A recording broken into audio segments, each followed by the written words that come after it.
Healthy meditation starts with breath. Unfortunately, most people only use, if they're lucky, half of their lungs, some even 2/3 of their lungs.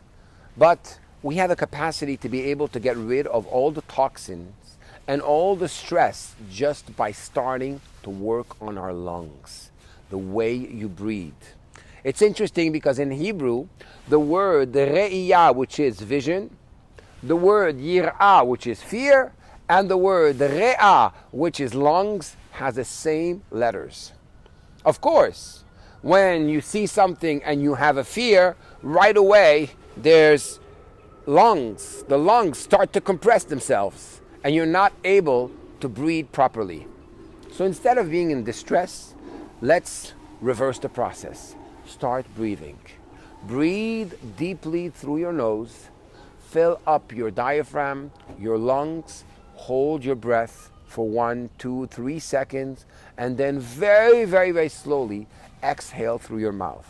Repeat this exercise a few times. Actually, try to do this in sets of 10 breaths, 3 times a day. In the morning to oxygenate your brain, before lunch, and before going to sleep. You will see how this rejuvenation will actually bring you to a state where you start being calm. You start being in complete confidence of yourself.